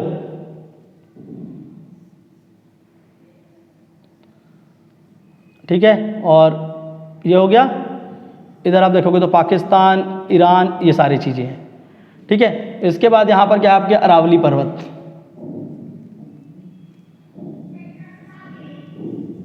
ठीक है। तो इस जगह में मरुस्थली बनने के कारण तीन चार हैं, ऐसा नहीं है कि एक ही कारण है। इस क्षेत्र से क्या हो रहा है, मानसूनी हवाएं आ रही है, जो कि अरावली से क्या हो रही है, सीधे की सीधी निकल जाती हैं, तो अरावली से टकराती नहीं, जिसके कारण यहाँ पर वर्षा नहीं होती। एक रीजन हो गया। राजस्थान में यहाँ पर वर्षा नहीं होने का भी कारण है, और उसके कारण ये चीजें हैं। दूसरी, कहीं पर भी आप देखोगे विश्व में, पूरा का पूरा मैप बना के देख लो विश्व का, तो आपको हमेशा जो पर्वत है, जो आपके क्या डेजर्ट है, डेजर्ट हमेशा ऐसे क्षेत्रों में मिलेंगे जहां पर हवाएं क्या होती है, ऑफशोर। ऑफशोर मतलब उस तट से दूर जाती है, उस तट पे टकराती नहीं है। ठीक है। मान लो इस तरफ से आपकी हवा टकरा रही है, हवा यहाँ पर टकराई, यहाँ पर वर्षा की, और इस तरफ क्या हो रही है, सूखी हवाएं बहेंगी। तो पूरा का पूरा ये क्या होगा, जो क्या है, अफ्रीका, अफ्रीका के ऊपर जब यहाँ पर पूरा हवाएं यहाँ पर अपनी वर्षा करने के बाद यहाँ पर से हवा बहती आएगी, तो अफ्रीका के बाद से लेकर पूरा देखो ये, ठीक है, चाहे वो ईरान हो, यहाँ पर इराक हो, ईरान हो, इधर सऊदी अरेबिया वगैरह कंट्री हो, ठीक है, ऊपर का क्षेत्र, ये पूरे के पूरे क्षेत्र में क्या होगा, आपका डेजर्ट होगा। और इसी डेजर्ट की जो मिट्टी वो धीरे धीरे क्या हुई है, शिफ्ट होते होते आपके थार डेजर्ट के ऊपर भी इनका भी जमाव हुआ है। दूसरी बात, अगर भारत में देखेंगे तो मानसूनी हवाएं ऐसी निकल गई। अब उत्तर से जो इस तरफ से हवाएं जो लेकर आ रही हैं, किसको, बारिश को लेकर आती हैं, वो भी क्या हुई, गारो, खासी, जयंती और ये वाले क्षेत्रों में ही सबसे ज़्यादा बारिश कर वो क्या करती हैं, खत्म हो जाता है बारिश, कुछ इधर निकल जाती हैं, और जो जब तक वो यहाँ पहुँचती हैं उसके कारण भी यहाँ वर्षा नहीं होती। तो मानसूनी हवाएं सीधी बात पैरेलल हो गई, इधर से जो हवाएं आ रही है वो भी यहाँ पर सूखी है, और यहाँ से जो हवाएं आ रही है वो भी सूखी है, जिसके कारण इस पूरे के पूरे क्षेत्र में क्या होता है, एक मरुस्थली बन जाता है, और जिसको बोलते हैं हम लोग थार डेजर्ट। ठीक है। तो भारत का थार मरुस्थली, हवाओं क्या होने के कारण, ऑनशोर होने के कारण, और मानसून क्या होने के कारण, अरावली से पैरेलल होने के कारण इस जगह पे बारिश नहीं होती, जिसके वजह से वहाँ पर क्या बन गया है, आपका डेजर्ट बन गया है। एक चीज़। दूसरा, अगर हम लोग इसी थार डेजर्ट को देखेंगे तो यहाँ पर क्या होते हैं, कुछ विशेष फीचर मिलते हैं। एक को बोलते हैं बरखान। ठीक है, क्या बोलते हैं, बरखान, क्लियर। और यहाँ पर आपको क्या मिलते हैं, रेत के टीले, सैंड ड्यून्स। इसी क्षेत्र में आपको और क्या मिलेंगे, बहुत दूर दूर में आप देखोगे कि पानी के छोटे छोटे क्षेत्र होंगे जहाँ पर थोड़ा सा पानी मिलेगा, कुएं जैसे, उसको बोलते हैं ओएसिस या ओसिस। ठीक है, तो ये तीनों के तीनों चीज़ किससे संबंधित है? थार डेजर्ट। तो सीधा क्वेश्चन पूछेंगे कि ये किससे संबंधित है और आपको अलग अलग क्षेत्रों का नाम लिख देंगे। ठीक है, ये क्या होते हैं, देखो यहाँ पर क्या होते हैं, बहुत सारे रेत के टीले होते हैं जिनको बोलते हैं सैंड ड्यून्स। ठीक है, एक होते हैं कुछ रेत, कुछ आप देखोगे एक गाना वाना भी सुनेंगे तो कुछ इस तरह से रेत होता है, और हवा जब यहाँ से चलती है तो ये क्या होता है, दिखता है कि रेत के टीले क्या हो रहे हैं, आगे की ओर मूव हो रहे हैं। ये क्या हो रहे हैं, शिफ्ट हो रहे हैं। शिफ्टिंग सैंड ड्यून्स, जो सैंड ड्यून्स जो है, ये टीले जो हैं, जब ये शिफ्ट होते हैं एक जगह से दूसरी जगह, शिफ्टिंग सैंड ड्यून्स, इस शिफ्टिंग सैंड ड्यून्स को क्या बोला जाता है, बरखान बोलते हैं, बारचन। ठीक है, और पानी जो भी दूर दूर क्षेत्रों में वहाँ पर देखने को मिलेगा उसको बोलते हैं ओएसिस। ठीक है, अगर यहाँ पर हम लोग बात करें वनस्पति में, तो यहाँ पर सबसे प्रसिद्ध जो मिलेगा वो क्या मिलेगा, नागफनी। नागफनी मतलब कैक्टस। तो कैक्टस यहाँ का क्या है, रिप्रेजेंटेटिव स्पीसीज है। ठीक है, और कैक्टस इसलिए, कैक्टस यहाँ पर क्यों बन रहा है, कैसे बना, वो वनस्पति में आपको फिर से समझाऊंगा, लेकिन यहाँ पर आपको याद रखना कि नागफनी या कैक्टस डायरेक्ट क्वेश्चन पूछा गया है। ठीक है, कि यहाँ पर क्या मिलता है, तो आप लिखोगे नागफनी या कैक्टस। दूसरी बात, अगर यहाँ पर प्रमुख जीव में बोलेंगे तो यहाँ पर कैसे जीव मिलेंगे, खासकर एक तो आपको ऊँट, जो कम पानी जिनको चाहिए, और राजस्थान का जो आपका ये वाला क्षेत्र है, इधर का क्षेत्र, यहीं पर क्या आता है आपका केवलाडो, आपका सॉरी केवलाडो नहीं, राजस्थान का जो वो वाला जो क्षेत्र है वहाँ पर क्या आएगा, केवलाडो नेशनल पार्क। ठीक है, तो राजस्थान में ही आपका क्या है, केवलाडो नेशनल पार्क। और यहाँ पर जो आपको एक बहुत प्रसिद्ध पक्षी मिलती है, इसको याद रखना, कई बार इसमें क्वेश्चन पूछ सकता है। ठीक है, उस पक्षी का नाम क्या है, ग्रेट इंडियन बस्टर्ड। ठीक है, GIB, great Indian bustard.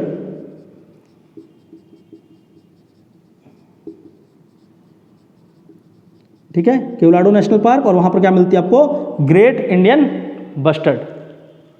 Clear, और यहीं पर आपका क्या है, डेजर्ट नेशनल पार्क। यहीं पर आपका राजस्थान में इसी क्षेत्र में आपको और भी क्या मिलेगा, भारत में डेजर्ट नेशनल पार्क। पूछा जा सकता है कि डेजर्ट नेशनल पार्क भारत में कहाँ पर है, तो डेजर्ट नेशनल पार्क कहाँ है, राजस्थान। और ये दो जिलों में, राजस्थान के 2 जिलों में इसका विस्तार है। ठीक है, तो याद रखिए यहाँ पर आपको एक तो desert national park, cactus, camel और ग्रेट इंडियन डेजर्ट। ठीक है, इसी का जो थार का निचला हिस्सा जो हल्का सा आपका कहाँ पर लग रहा है, गुजरात के क्षेत्र में। ठीक है, तो गुजरात में भी क्या है, थार का हिस्सा नहीं लगता, लेकिन गुजरात में भी क्या है, हल्का सा डेजर्ट जैसा वाला एरिया है। उन क्षेत्रों में भी आपका क्या है, कुछ इंपॉर्टेंट जगह है जो कि हम लोग कोस्ट में देखेंगे। ठीक है, तो थार से संबंधित आप क्या पढ़ोगे, एक तो डेजर्ट नेशनल पार्क को देखना है, उसके साथ साथ याद रखिए क्या है यहाँ पर, केवलाडो नेशनल पार्क, वहाँ पर कौन सी पक्षी मिलती है, भारत में सबसे प्रसिद्ध ग्रेट इंडियन बस्टर्ड। ठीक है, उसके बाद यहाँ पर कैक्टस, और यहाँ पर ऊँट। ऊँटों को कई बार पूछा जाता है। ऊँट 2 प्रकार के मिलते हैं भारत में, ये भी याद रखना, एक को बोलते हैं सिंगल हम्प, एक होता है डबल हम्प। ठीक है, ऊँट कैसे होते हैं, अगर ऊँट को देखोगे तो ये बना होता है जैसा, तो एक हम्प वाले जिसमें, और कहीं पर भारत में कुछ ऐसे ऊँट भी मिलते हैं जिनमें क्या होता है, 2 हम्प होते हैं। ये जो बना है ना ये कुबड़, ये उनके 2 होते हैं। क्लियर, और ये जो 2 हम्प वाले कहाँ पर मिलते हैं, ये कोल्ड डेजर्ट में मिलते हैं, ठंडे पर्वत में। ठीक है, सॉरी आपका ठंडा डेजर्ट, ठंडे मरुस्थली में। हॉट डेजर्ट में सिंगल हम्प जो कि हमारा नॉर्मल ऊँट है, और ये जो मिलते हैं लद्दाख के क्षेत्र में मिलते हैं डबल हम्प वाले ऊँट। याद रखो, इस सब क्वेश्चन को पूछा जा सकता है। क्लियर, तो डबल हम्प के ऊँट कहाँ पर मिलते हैं, आपको लद्दाख के क्षेत्र में मिलते हैं। क्लियर, ये हो गया आपका थार डेजर्ट और इससे संबंधित जानकारी। एक और ऊँट है, ऊँट की 3 प्रजाति, तीसरा देखो, एक तो हो गया ये सिंगल हम्प जो नॉर्मल है, दूसरा डबल हम्प, और ऊँट एक और मिलता है उसको बोलते हैं खरई। ठीक है, खरई ऊँट, खरई कैमल, क्या बोलते हैं, खरई कैमल। और ये खरई कैमल जो है, ये खरई ऊँट है, ये ऊँट क्या कर सकता है, समुद्र में तैरता भी है। ठीक है, ये याद रखना, ये भी भारत में मिलता है। तो इस तरह की चीज़ों को पूछेगा, आप कंफ्यूज हो जाओगे। ठीक है, तो खरई कैमल जो समुद्र में तैरने वाला ऊँट है उसको क्या बोलते हैं, समुद्र के पानी में। ठीक है, नदी के पानी में नहीं, इसका उसी तरह से उसको अगर पढ़ोगे तो आपको यही दिखेगा। तो खरई कैमल क्या है, the camel which can swim in आपका शी वाटर्स। ठीक है, तो खरई कैमल, ये 3 तरह से ऊँट को आप देखोगे। कहाँ पर दिखेगा आपको, ये थार डेजर्ट में दिखेगा, और थार डेजर्ट के जो क्षेत्र हैं आसपास राजस्थान, वहाँ पर आपको क्या क्या मिलता है वो सारा मैंने आपको बताया। ठीक है, सिर्फ और सिर्फ थार को नहीं पढ़ाया है, राजस्थान के आसपास के क्षेत्र को भी इसमें बताया है। क्लियर, तो थार डेजर्ट जो खाली मरुस्थली है उसको थार डेजर्ट बोल रहे हैं, पर जो राजस्थान का क्षेत्र है इधर आगे जो ग्रासलैंड है हल्का सा, वहाँ पर आपको क्या मिल रहा है, केवलाडो नेशनल पार्क मिलेगा। ठीक है, और थोड़ा सा वहीं पर जो सूखा क्षेत्र है वहाँ पर क्या मिल रहा है आपको, डेजर्ट नेशनल पार्क। ठीक है, तो ये सारे को ध्यान रखिए। चलिए, इसके बाद हम लोग आगे चलते हैं और अब देखते हैं भारत का जो अगला खंड है जो काफी प्रसिद्ध फेमस है, उसको बोलेंगे coastal plain of India. Bharat के तटीय मैदान, जो तट के मैदान है उनको कोस्टल प्लेन्स। क्लियर। और भारत के जब हम लोग तट के मैदान को देखते हैं तो उसको हम लोगों ने दो तट में बांटना है, एक होगा आपका पश्चिमी तट और एक होगा आपका पूर्वी तट। ठीक है, ये हो गया आपका वेस्ट कोस्ट पश्चिम और ये हो गया आपका ईस्ट कोस्ट। क्लियर। और दोनों के दोनों आकर मिलते कहां पर हैं, तो यहां पर देखेंगे कन्याकुमारी,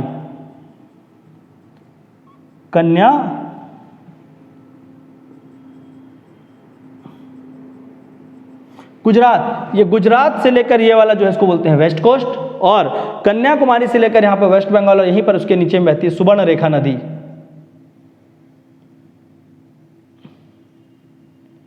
सुवर्ण रेखा रिवर, सुवर्ण रेखा रिवर से लेकर कन्याकुमारी तक इसको क्या बोला जाता है, इसको बोलते हैं ईस्ट कोस्ट। ठीक है। इन दोनों का निर्माण कैसे हुआ, तो वेस्ट कोस्ट देखो यहां पर पहले क्या था, ये पूरा का पूरा क्षेत्र जमीन बना हुआ था और बाद में क्या हुआ, यहाँ की जमीन टूटी और धंस गई। तो जमीन धंस जाने के कारण पानी के नीचे क्या हुआ, वेस्ट कोस्ट का निर्माण हुआ है। बस इतना ही याद रखना। ठीक है, जमीन यहाँ धंस गई तो जिसके कारण क्या हुआ, वेस्ट कोस्ट का निर्माण हुआ। क्लियर। तो अगर एक क्षेत्र है, सपोज करो इसको देखते हैं, ठीक है, मान लेते हैं कि ये पहले एक क्षेत्र था, ये पूरा पूरा मेरा हाथ और इसके साथ समय के साथ क्या हुआ, मेरा हाथ अचानक से धंस गया नीचे। अब कैसा हो गया, ऐसा। तो इस क्षेत्र से इसकी गहराई ज़्यादा है, अगर आप यहाँ से देखोगे तो तुरंत यहाँ पर क्या होगी, गहराई ज़्यादा होगी। मतलब क्या हो रहा है, ये सबमर्ज हो गया है, ये डूब गया है। ठीक है, तो जमीन के डूबने से, सबमर्ज होने से जो कोस्ट बना उसको बोलते हैं वेस्टर्न कोस्ट। तो वेस्टर्न कोस्ट क्या है, सबमर्जन कोस्ट है।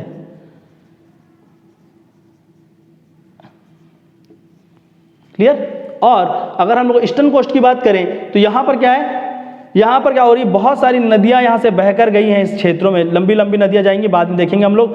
और इन क्षेत्रों में लंबी नदियों ने क्या किया है, यहाँ पर अपना जमाव किया है, गादों का, सेडिमेंट्स को एक्यूमुलेट किया है। और साथ ही साथ इधर से जो समुद्र का पानी टकराया तो उससे भी यहाँ पर क्या हुआ, रेत का जमाव हुआ।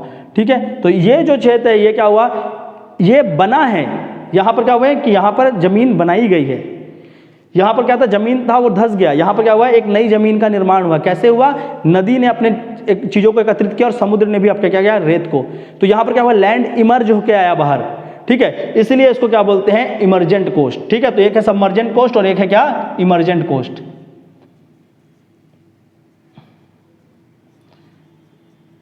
क्लियर। और दोनों का मिश्रण अगर हम लोग देखेंगे कि एक कोस्ट भारत का ऐसा भी है जो कि आधा डूबा हुआ है और आधा उसका बनाव भी हुआ है, उस कोस्ट का नाम है मालाबार कोस्ट। तो मालाबार का जो तट है ये क्या है, इमर्जेंट प्लस सबमर्जेंट। तो ये क्या है, ऐसे कोस्ट जिसमें आपको दोनों दिखते हैं, डूबा हुआ भी और इमर्ज हुआ भी, उसको बोलते हैं कंपोजिट कोस्ट। मालाबार कोस्ट क्या है, कंपोजिट कोस्ट है जो कि इमर्ज भी और सबमर्ज भी है। ठीक है, तो ये था भारत के दोनों तरह के तट। अब इन तटों को देखते हैं कि इनका विस्तार कैसा है और उसको विभाजित कैसे किया जाता है। ऊपर गुजरात में आपको देखोगे तो यहां पर आपका क्या आएगा, ऊपर कच्छ और कच्छ के नीचे काठियावाड़। ठीक है, तो कच्छ और काठियावाड़। ठीक है, तो ये कच्छ और काठियावाड़, ये गुजरात का जो क्षेत्र है, यहां तक इसको क्या बोलते हैं, Kandla, Kandla coast. Clear. Kandla coast के बारे में बात करते हैं। कांडला कोस्ट गुजरात का जो क्षेत्र है, ऊपर कच्छ नीचे काठियावाड़। ये कच्छ का क्षेत्र देखेंगे तो यहीं पर क्या है, यहाँ पर दलदली क्षेत्र है और इसी दलदली क्षेत्र में इस छोटा सा जमीन है किसके बीच मध्यस्थ है, यहाँ पर लड़ाई है भारत और पाकिस्तान को, इसी जमीन पर लड़ाई है। कच्छ का ये जो छोटा सा क्षेत्र है जिसको बोलते हैं सर क्रीक। भारत और पाकिस्तान के बीच किसकी लड़ाई है, सर क्रीक, कच्छ में जो आता है। क्लियर। कच्छ में यहीं पर नीचे और देखेंगे, ये जो पानी अंदर की ओर आ रहा है तो इसको बोलते हैं कोरी क्रीक। तो याद रखना, कच्छ क्रीक और कोरी क्रीक, सर क्रीक और कोरी क्रीक कहाँ आते हैं, गुजरात में। ठीक है, और इसी के साथ साथ थोड़ा सा ये भी याद रखेंगे, भारत और पाकिस्तान के मध्य किसकी लड़ाई है, सर क्रीक की।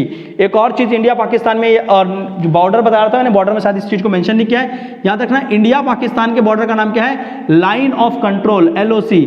और इस तरफ जब देखेंगे लद्दाख के क्षेत्र में तो इंडिया और चाइना, भारत और चाइना का जो बॉर्डर है इसको क्या बोलते हैं, इसको बोलते हैं line of actual control, LOC India Pakistan, LAC Bharat और चाइना। और यही LAC को हमने क्या नाम देखा था, वेस्टर्न सेक्टर। ठीक है, ऑलरेडी करा रखा है मैंने, थोड़ा सा उसको अपडेट कर लेना वहां पर। चलिए वापस आते हैं, कांडला कोट, तो यहाँ पर सर क्रीक, यहाँ पर कोरी है, यहाँ कच्छ और काठियावाड़। ठीक है।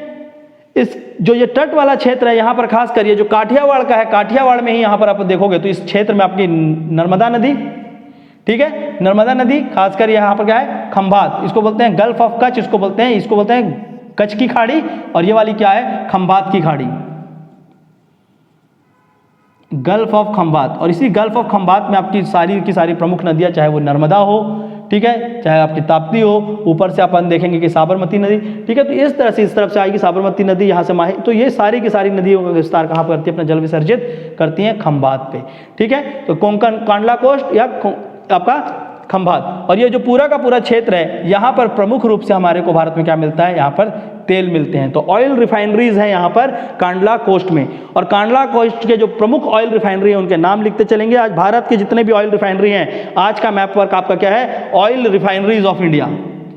आज आप लोग क्या करेंगे, भारत में जितने भी ऑयल के रिफाइनरी हैं उसको, और तेल जहां से निकलते हैं, तो ऑयल वेल्स, भारत में ऑयल वेल कहाँ कहाँ से आप निकालते हैं, और प्लस भारत में जितने भी ऑयल के रिफाइनरी हैं, इन कुओं से आप क्या करते हैं, कच्चा तेल निकालते हैं, क्रूड ऑयल, और क्रूड ऑयल को बाद में रिफाइन करके उसको पेट्रोलियम और अलग अलग चीज़ों में कन्वर्ट किया जाता है। तो इंडिया में अलग अलग रिफाइनरीज हैं और अलग अलग ऑयल वेल हैं, उनको भी आप लोग आज मैप में करेंगे, ठीक है। मैं यहाँ पर बताता हूँ आपको, कांडला कोस्ट, कांडला कोस्ट में जो प्रसिद्ध ऑयल वेल है, ठीक है, वो कौन कौन से हैं, महसाणा, जामनगर, कालोल, ठीक है, थोड़ा सा राजस्थान में जाएंगे वहाँ पर रिफाइनरी भी मिल जाएगा आपको, क्या, बाड़मेर। तो ये सारे के सारे ऑयल के फील्ड कहाँ पर आते हैं, आपके इसी क्षेत्र में। नर्मदा, नर्मदा नदी में यहीं पर इसमें क्या आएगा, आलिया बेट, आलिया भट्ट नहीं, आलिया बेट, ठीक है, आलिया भट्ट नदी के ऊपर बना हुआ क्या है, एक आपका ऑयल रिफाइनरी है, आपका ऑयल वेल है, वहाँ से तेल मिल रही है, ठीक है। तो आलिया बेट, कालोल, महसाणा और जामनगर, और इसके साथ साथ और जो है सौराष्ट्र, इसी क्षेत्र को, ये पूरे के पूरे क्षेत्र को, ये वाला जो क्षेत्र है, ये सौराष्ट्र क्या बोलते हैं इसको, सौराष्ट्र सेल्फ बोला जाता है। इस क्षेत्र को क्या बोलते हैं, सौराष्ट्र सेल्फ।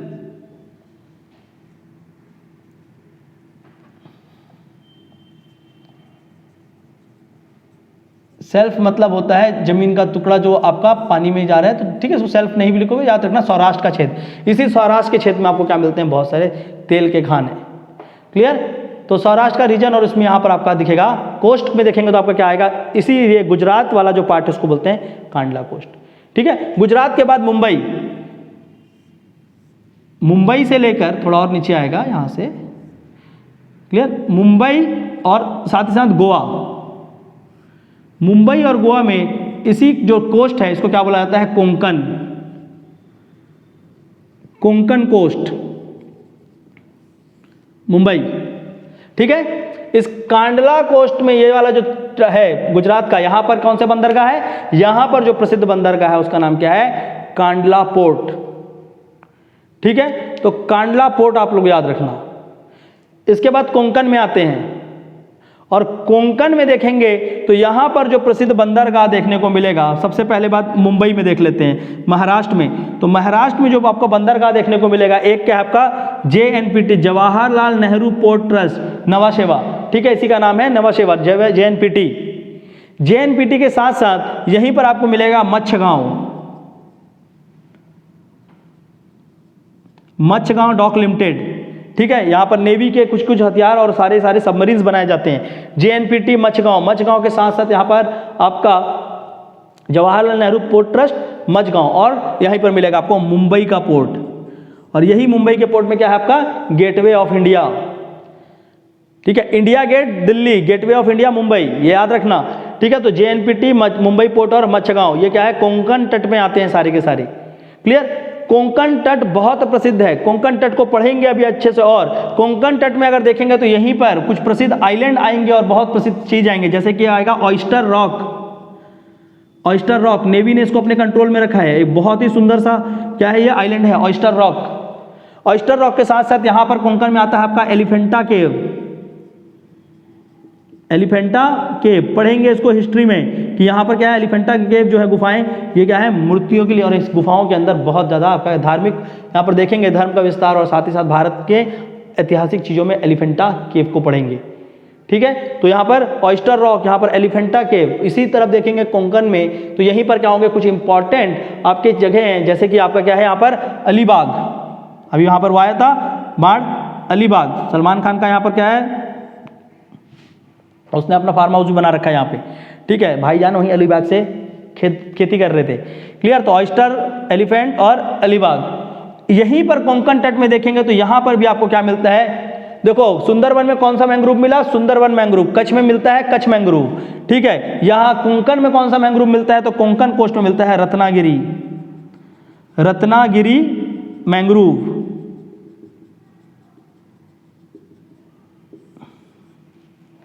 क्लियर है। यहीं पर आपका सालसेट बसीन, सिलवासा, बहुत सुंदर सुंदर यहाँ पर क्या है आपके आइलैंड भी है यहाँ। क्लियर। तो याद रखना ऑयस्टर, एलिफेंटा, अलीबाग, रत्नागिरी। इसके साथ साथ अगर हम लोग यहाँ पर बात करें तेल की, यहाँ पर भी ऑयल मिलता है, और ऑयल का जो सबसे बड़ा मेन चीज है वो कहाँ पर मिलता है आपको, वो मिलेगा बॉम्बे हाई। एक नेचुरल हार्बर है ये, ठीक है। तो ये क्या होगा, बॉम्बे हाई। ये कोंकण, और कोंकण एक और चीज के लिए प्रसिद्ध है, कोंकण रेलवे। कोंकण का जो रेलवे लाइन है बहुत फेमस है। भारत की सबसे सुंदर रेलवे लाइन अगर देखेंगे तो उसमें से एक आता है आपका कोंकण रेलवे। और यही कोंकण रेलवे को किसने बनाया था, तो कोंकण रेलवे पहला प्रोजेक्ट था एम श्रीधरन का। एम श्रीधरन ने सबसे पहले कोंकण रेलवे में काम किया। बाद में इनको बुलाया गया, इनकी काम इतना पसंद आया कि इनको बाद में बुलाया गया दिल्ली में, और उसके बाद उन्होंने क्या किया, दिल्ली मेट्रो का पूरा विस्तार कराया, और इतना सुंदर दिल्ली मेट्रो बनाकर दिया कि वो विश्व में सबसे अच्छे मेट्रो में से एक कहलाता है। और आज एम श्रीधरन को हम क्या बोलते हैं, मेट्रो मैन ऑफ इंडिया। सबको कनेक्ट करके पढ़ो, जितना कनेक्ट करके पढ़ोगे उतना आपको बेनिफिट मिलेगा, ठीक है। तो ये हमने देखा, यहां पर तेल को भी देखा, यहां पर हमने विवादित स्थल को भी देखा, सारे चीजों को पढ़ा। वैसे इसको भी देखो, तो ऑयस्टर रॉक, एलिफेंटा केव, अलीबाग, ठीक है, रत्नागिरी, मचगांव, और ये सारा चीज क्लियर। इसके नीचे चलते हैं, गोवा के नीचे, ठीक है। तो यहां पर गोवा तक ये आपका क्या आएगा, कोंकण, ठीक है। अच्छा, गोवा में भी बात करते हैं। तो गोवा में यहीं पर क्या है, अगर गोवा को देखेंगे तो ये प्रसिद्ध है यहाँ पर, एक तो टूरिज्म के लिए बहुत बड़ा क्षेत्र है, दूसरा इसी गोवा में क्या बनता है, फेनी बियर। तो यहाँ का एक लोकल बियर है फेनी बियर, जो कि बनता है काजू से, कैशू नट, ठीक है। और काजू के लिए, काजू की प्रोडक्शन के लिए फेमस है आपका गोवा, ठीक है। यहाँ पर देखेंगे भारत का तो इंडस्ट्रियल फार्मेसी हब है, इसी कोंकण कोस्ट में फार्मेसी हब है। यहीं पर आपका क्या था, बॉलीवुड। क्लियर। पूछेगा ये सब क्वेश्चन को, तो आपको ध्यान रखना होगा कि किस तरह से चीजों को आपको बताना है, या कौन कौन सा इंफॉर्मेशन यहाँ पर रखना है। इसके बाद नीचे देखते हैं आपका कर्नाटक, और कर्नाटक के कोस्ट को बोला जाता है, ये कर्नाटक का जो क्षेत्र है यहाँ पर इसको बोलते हैं कर्नाटक कोस्ट, कर्नाटक का तट,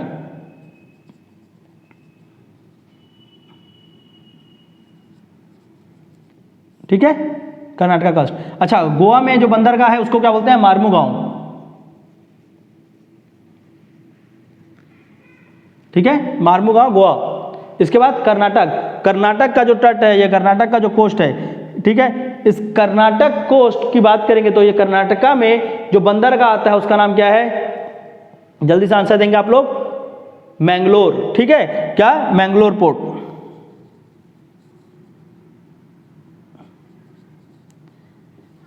क्यों फेमस है मैंगलोर, अभी क्यों फेमस हो रहा है, खासकर अभी करंट अफेयर में सबसे ज्यादा प्रसिद्ध इस कर्नाटक कोस्ट का आज की डेट में क्या है। देखो, भारत में जो तेल है, तेल तो भारत में मिल रहे हैं, लेकिन भारत आज भी क्या करता है, तेल का सबसे ज्यादा आयात करता है। India is among the largest importer of oil in the world, among the बोला है, नॉट द लार्जेस्ट बोला है, ठीक है। तो India is among the largest importer of oil in the world, Bharat विश्व में सबसे अधिक तेल निर्यात में करने वाले देशों में से एक देश है। सबसे अधिक नहीं बोला मैंने, देशों में से एक देश है, ठीक है। तो कर्नाटक कोस्ट, और इसी कर्नाटक कोस्ट में अगर देखोगे तो भारत को यह पता है कि कल को अगर तेल की कोई क्या हुई, त्रासदी आ गई, प्रॉब्लम हो गया ऑयल के रिलेटेड, तो कहीं ना कहीं हमको क्या करना पड़ेगा, अपने आप को सेव करना पड़ेगा। अगर आज तेल व्यापार बंद हो जाए तो भारत के पास कुछ दिन तक तेल तो होना चाहिए, चीज़ें नॉर्मल होने के लिए। तो इंडिया ने कम से कम ये बनाया है प्लान कि 12 दिन तक, अगर बिल्कुल भी तेल ना होगा तो कम से कम 12 दिन तक हम अपने आप को सर्वाइव करें। उसके लिए इंडिया ने एक प्रोग्राम चालू किया जिसको बोलते हैं स्ट्रेटेजिक ऑयल रिजर्व्स, ठीक है। क्या बोलते हैं, स्ट्रेटेजिक ऑयल रिजर्व।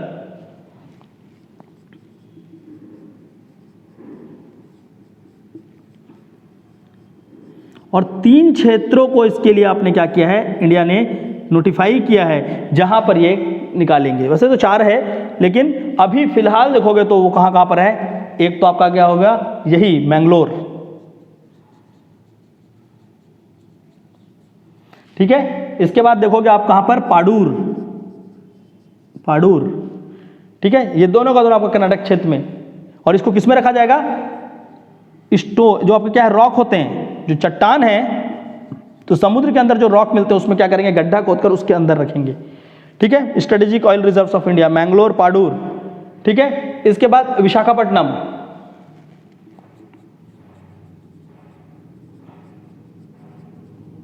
और जो चौथा क्षेत्र है उसको बोलते हैं चंडीखोल, चांडीखोल, ये उड़ीसा में, ठीक है। चांडीखोल उड़ीसा, अभी पढ़ाऊंगा, अभी पहुंचेंगे, अभी उड़ीसा में पहुंचे नहीं है, क्लियर। तो चांडीखोल उड़ीसा, विशाखापट्टनम, पाडूर और मैंगलोर, क्लियर। ये चारों के चारों क्या है, भारत के इंपॉर्टेंट स्ट्रेटेजिक ऑयल रिजर्व। अभी एग्जाम में पूछ देगा, निपट जाएंगे, क्योंकि ये चीज कहीं पढ़ा नहीं होगा, बुक में भी मेंशन नहीं है, ठीक है, याद रखना। सो मैंगलोर,